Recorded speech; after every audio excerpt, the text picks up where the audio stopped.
Welcome! I am super excited today to show you how to make homemade bagels. So the first thing you want to do is the night before make a starter. And so I did that already. So in this starter is a half a cup of flour, a third of a cup of water, could just be regular cold water or warm, doesn't matter.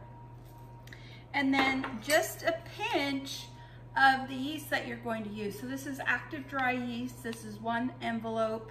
And if you're not using the envelopes, then it's 2 1/4 teaspoons. But you just want to take like a pinch of that and add it to this mixture and then stir it around and let it cover it and let it sit on the counter for at least 8 hours. You don't have to do this. This is going to give more flavor to your bagels. So if you can remember the night before to do it, that'll be better. But if you kind of forgot about it, it's okay. You can just do this and let it sit for a short time, but know that your bagels won't quite be as tasty. And the reason we do this is because a lot of bagels call for malt syrup or malt powder, which gives the bagels better flavor. And that's kind of hard to find. So this is just an easier way to get some good flavor without, you know, difficult ingredients. Okay, so I've got that aside. I'm ready to go with that. The next thing is that we want to let our yeast proof for 5 minutes or so. So I have 1 cup of 110-degree water. I'm going to pour that into my mixing bowl. And then I'm going to pour the rest of the yeast in there. And I'm going to let that sit for about 5 minutes so that the carbon dioxide gas can begin to happen and get some foam on top. All right, so my yeast has been sitting and now I'm just getting the rest of my mise en place ready. So in here I have 2 teaspoons of kosher salt, and then I have 1 tablespoon of sugar. And in here I have 2 cups of bread flour. I need 1 more, so a total of 3. So remember, we want to do the scoop and level method. So I'm scooping, and this is bread flour. And then we'll level that. And there we go. So if you are mixing by hand, you're going to just do this in a regular bowl. And you will do a very similar process, except for not adding all the flour in at once like I am going to do. You will add the flour in gradually when you're hand mixing and then kneading. So now I'm going to go ahead and put the starter into the mixing bowl.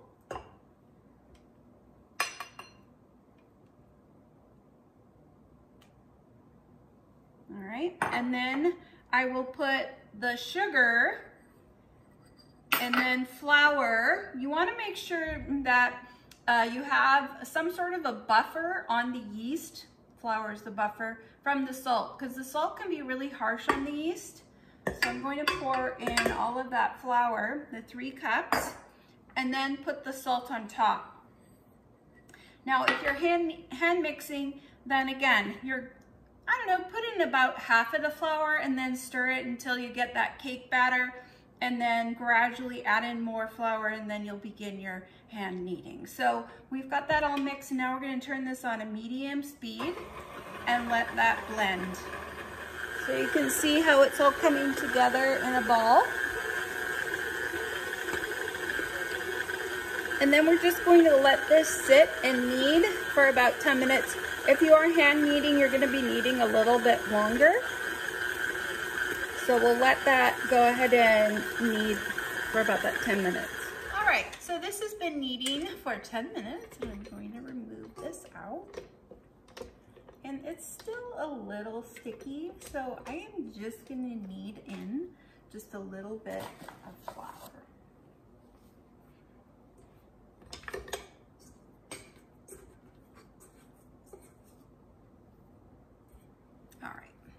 Just a tiny bit. Just gonna knead a tiny bit just so to get that stickiness out. And then we'll go ahead and coat this with oil And this has to rise for an hour in a nice warm place, so you can turn on that oven light in your oven, and that will just be enough heat to get that perfect environment for rising. So that's all the flour I needed. I'll just round out that dough, and then I have a little bit of oil here, and I'm going to coat that, and that just prevents the dough from sticking inside the bowl and also from drying it out. So I'm just gonna place it back in there, and then I'm going to cover it. You can cover it with a tea towel, or you can cover it with a little bit of plastic wrap. Just do it loosely though. I'm just gonna kind of push it in there and touch the dough, not doing a tight seal. And then this will rise for an hour. All right, so my dough has doubled in size. And so what you wanna do is you wanna punch it and remove it from your bowl. And so now we're going to portion it. So this will make 8 bagels. So you could do it on a scale, it's about 3.5 to 5 ounces per bagel, or you can just kind of eyeball portion it. And so I have this in a block, and I'm going to cut it in the middle. You can use a knife or a bench scraper. Okay, and then I'm going to cut each one of these in half again.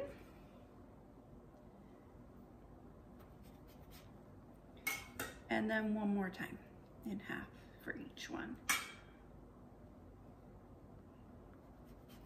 Okay, I'm just going to form that into a round, and we're just going to let this relax.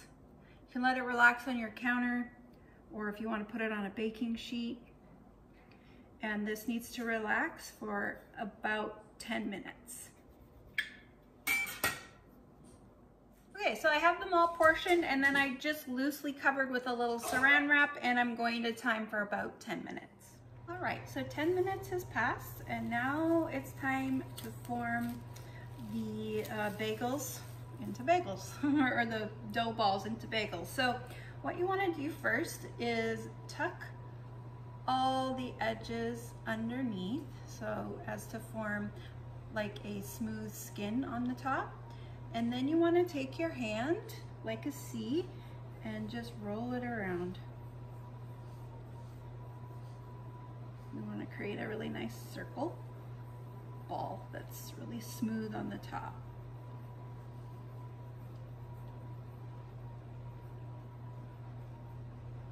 And then we're going to take our thumbs and make a hole in the middle and then stretch it out. You want to stretch it quite a bit because it's going to rise again, and if you leave it too small, it's just going to rise back shut again.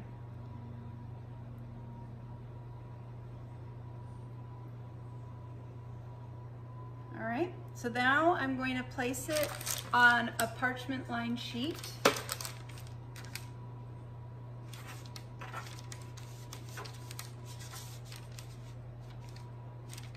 And we'll do that again. So I take my dough, I fold kind of tuck the edges in underneath so it looks like a smooth round top, and then cup your hand like a C and then just twirl it around.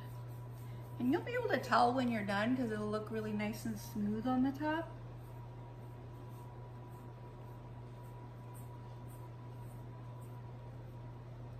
So now you can see it's a nice smooth, and then I place my thumbs in the middle, poke through the dough, and then stretch it apart. Place it on the baking sheet.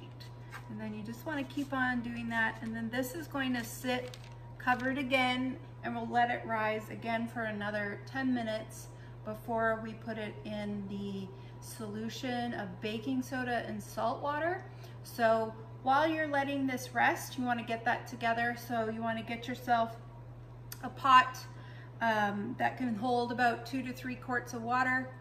Add a tablespoon of baking soda and 2 teaspoons or 1 teaspoon of salt. Stir that around and then bring that up to a simmer. We don't want to boil it, just simmer. And then you can also preheat your oven at this point to 425. All right, so my bagels have sat out for 10 minutes. Now we want to put it into this simmering water. I just had it simmering just a second ago. Just going to bring it back up to temperature here. So we don't want it boiling, but simmering. All right, so my water is simmering, so it has a lot of steam and then the occasional little bubble, but it's not boiling. So I'm going to simmer, I'll probably put 4 bagels in here, so it's going to be a minute on each side. And so this is poaching, and so it's cooking the starches on the outside, and that's going to give us that smooth outer crust that that's traditional in a bagel.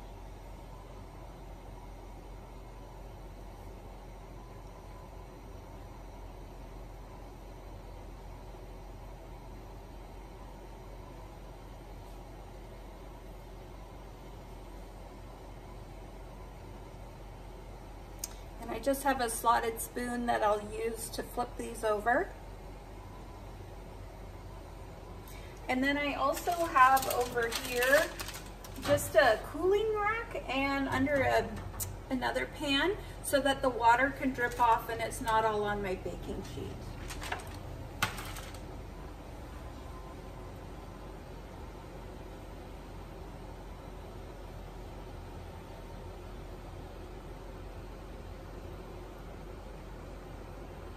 All right, that was a minute. Now we'll flip.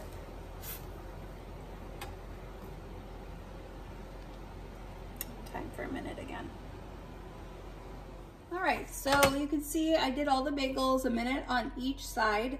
And now you want to prep a baking sheet. You can just have cornmeal on, or sorry, you could just have parchment paper, or you can sprinkle a little bit of cornmeal onto a baking sheet, and this will just help prevent the sticking.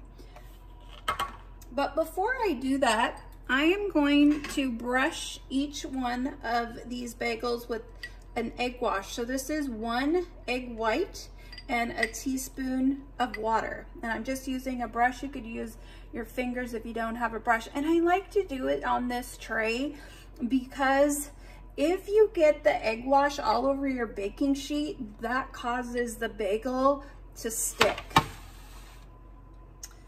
Okay, and so what does the egg wash do? It makes it shiny on the top. Also, it will help your toppings stick. So if you want, I'm just doing plain bagels, but you could do cinnamon sugar bagels, you could do sesame bagels, poppy seed bagels. So you would put that, sprinkle that mixture once you've done your egg wash. Like I said, I'm just doing plain. And there we go. Got all of that on there. And now I'm going to just pick these up with my hands and put them on my baking sheet.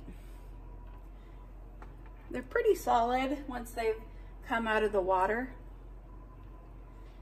And I do have my oven on 425, and so these are gonna go into the oven. Let's shift this a little bit.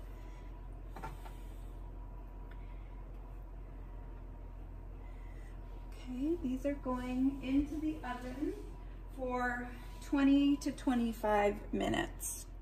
All right, so these were in the oven for 20 minutes. And so you can see there is our bagel. And I want to really do stretch out the hole because this one kind of closed in. So really make sure that you stretch them out really good.